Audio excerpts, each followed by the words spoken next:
Hi, I'm Dr. Abe. I'm an MD and cannabis health coach, and I'm here today to give you all the basics and what you need to know about cannabinoids.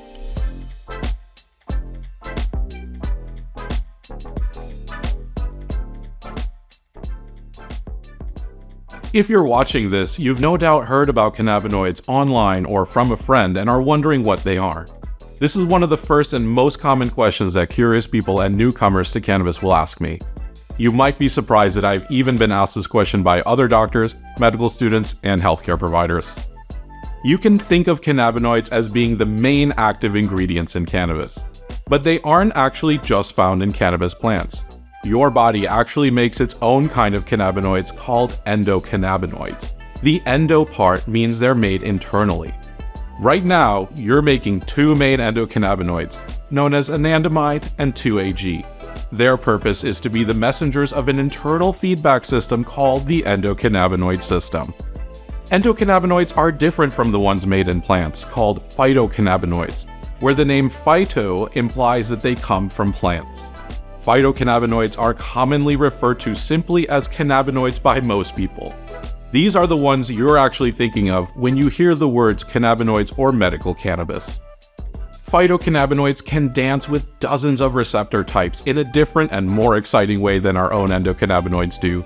Not only are phytocannabinoids medicinal and more fun, they also have a special effect that increases our own natural endocannabinoid levels. It's this function in particular that makes cannabinoids like CBD so effective. You might think that all cannabinoids like THC and CBD work in the same way, but that's actually far from true. Cannabinoids like THC and delta-8 are really good at pretty much only directly hitting our endocannabinoid receptors, called CB1 and CB2. Meanwhile, cannabinoids that start with the letter C, like CBD, CBDA, CBG, and so on, are generally non-intoxicating because they don't really hit our cannabinoid receptors.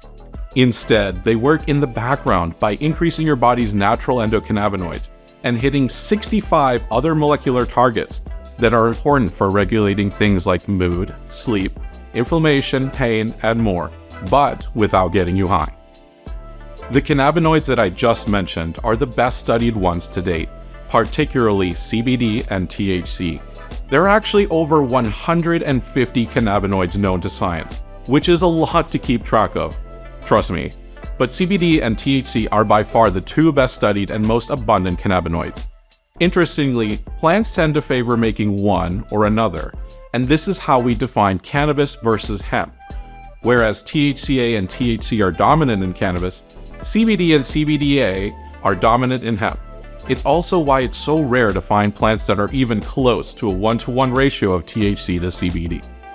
You can find this ratio in very few strains out there, but you're most likely to get it in some kind of tincture or gummy. A 1-to-1 ratio of THC to CBD seems to be ideal for things like chronic pain, nausea, and muscle spasms, at least according to research. When possible, I like to keep a 1-to-1 ratio for my patients, while being careful to keep the THC dose at 5 to 10 milligrams or less for beginners, and around 10 to 20 milligrams per dose with experienced patients. I always aim for a 1-to-1 ratio among the non-impairing cannabinoids like CBD and CBDA, often starting with this combo first before adding THC or others. Often, this is usually enough for daily wellness or dealing with mild to moderate symptoms without adding THC. If we decide to add more cannabinoids for enhanced support, I like to keep things simple and neat by adding an equal part of CBG or CBN when needed. Some patients have severe pain needs, from cancer, diabetes, car accidents, or major surgery. For these patients, we try to start low and work our way up with 1-to-1 THC and CBD, but we'll frequently have to end up adding greater parts of non-impairing cannabinoids once we find out how much THC they can tolerate. The key thing here is that there's a much wider therapeutic window with the non-intoxicating cannabinoids than there is with THC, because THC gets you high. So once we hit our max with THC, we continue by only increasing the C-letter cannabinoids in equal parts until the symptoms are adequately addressed without side effects. Again, there are many people who find sufficient relief without adding psychoactive THC. A lot of people think that medical cannabis means you need to get high, but that's actually far from reality and not actually the case for most of my canna coaching patients. If you have any questions about cannabinoids, write them in the comments section and I'll try to answer them or point you in the right direction. For more information on cannabinoids, visit the link in the description.